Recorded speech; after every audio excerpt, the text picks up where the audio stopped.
1935's Constitution, 1935 to 1942. The 1935 Constitution of the Philippines was the country's first formal constitution after it became a commonwealth under U.S. rule. It was designed to create a semi-autonomous government with the ultimate goal of granting full independence. Key features of 1935 Constitution. Establishment of Commonwealth. The Constitution established the Commonwealth of the Philippines on November 15, 1935, under the leadership of Manuel L. Quezon. This was a step toward the Philippines gaining independence from the United States, which was to be realized after a 10 years period. Presidential system. The Philippines adopted a presidential system where the president elected for a 6-year term had significant executive power. Bill of Rights. The Constitution included a Bill of Rights guaranteeing fundamental civil liberties similar to those found in the U.S. Constitution. Judiciary. An independent judiciary system with the Supreme Court as the highest court was established. Impact of World War II, 1942 to 1945. During the World War II, the Philippines was occupied by Japan from 1942 until 1945. The 1935 Constitution was effectively suspended, and the Second Philippines Republic was created under Japanese influence. This was not a legitimate constitutional framework but the temporary regime that served Japan interests during the occupation. The 1943 Constitution, 1943 to 1945. In 1943, during the Japanese occupation, the Second Philippines Republic was established with a new constitution. However, this was largely a puppet government and now truly independent constitution. Key features of the 1943 Constitution. It was adopted on November 30, 1943 under the leadership of Jose P. Laurel, who became President of the Second Philippines Republic. The Constitution established unitary government with a presidential system, but its power was heavily limited by Japan, which controlled the Philippines during the occupation. The Second Philippines, the Second Philippine Republic has limited international recognition, and its constitution was more of more of a political tool used by Japan. The constitution was effectively annulled at the end of the World War II when Japan surrendered and the Commonwealth of the Philippines was restored in 1945. Post-war Philippines and the 1935 Constitution restored 1945 to 1972. After the end of the World War II, the Commonwealth of the Philippines was restored. The 1935 Constitution was restated and the country began the process of recovery and rebuilding following the war. Key events in this period: independence on July 4, 1946. The Philippines gained full independence from the United States and the Republic of Philippines was formally established. The country continued to operate under the 1935 Constitution, although changes were made to others post-independence governance. Political stability and stability. The post-war years saw both political stability and instability, with the country grappling with issues such as poverty, the Hukbalahuk insurgency, a communist-led revolt, and the rising political tension. The 1973 Constitution, 1973-1986.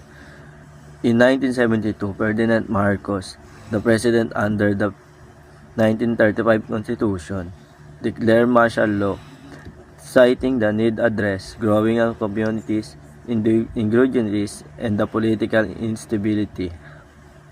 Marcos used this as an opportunity to change the Constitution. Key features: 1973 Constitution, martial law, political power.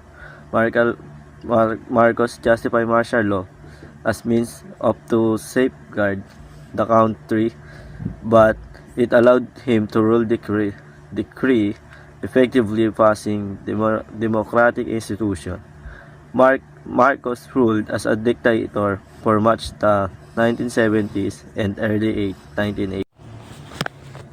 Shift to a parliamentary system, the 1973 Constitution create parliamentary system of government replacing the presidential system with a bicameral National Assembly and an executive head by Prime Minister. The President, however, still held substantial power. The 1987 Constitution. After the overthrow of Ferdinand Marcos in 1986, the Philippines needed a new constitution that would restore democracy and prevent the concentration of power. Key figures of the 1987 Constitution.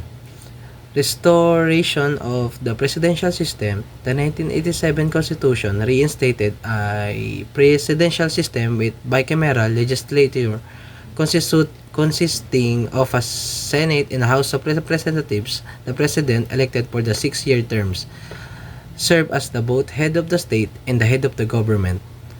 Check and balances. The 1987 Constitution emphasizes the separation of power among the executives, legislative, and judicial branches of government to avoid the abuse of power seen under the martial law and Bill of Rights and Civil Liberties. It reintroduced a robust Bill of Rights and Protection for freedom of speech, press, and assembly among other fundamental freedoms. Provision for economic and social reforms. The Constitution included provision to promote social justice, human rights, and equitable economic development aiming to address the country's historical inequalities. The political stability and governance. The 1987 Constitution marked the beginning of the new democratic era in the Philippines. It provided the foundation of governance after the end of Marcos' dictatorship. Now let's talk about summary timeline 1935 to 1986. Number 1, 1935 to 1941. The 1935 Constitution established the Commonwealth of the Philippines, laying the foundation for self-rule under U.S. oversight. 1942 to 1945, the Japanese-imposed constitution created the Second Philippines Republic. During the Japanese occupation of the Philippines, it was puppet regime with limited power. 1945 to 1972, the 1935 Constitution was restored after World War II and the Republic of the Philippines was established. Political instability, economic challenges, and insurgencies marked this period. 1973 to 1986 under Ferdinand Marcos, the 1973 Constitution was adopted, transitioning the country to a parliamentary system with a highly centralized government. Marcos declared martial law and ruled as dictator. The People Power Revolution of 1986 overthrew Marcos. 1987 present.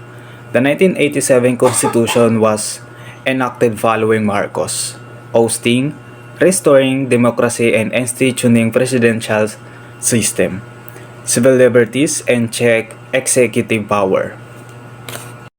In conclusion, from 1935 to 1986, the Philippines went through substantial political and constitutional changes, from the democratic framework of 1935 Constitution to the authoritarian rule under martial law and 1973 Constitution, and finally, to the restoration of democracy with the 1937 Constitution. The events of this period have shaped the Philippines' modern political system, ensuring that the country operates under democratic constitution today.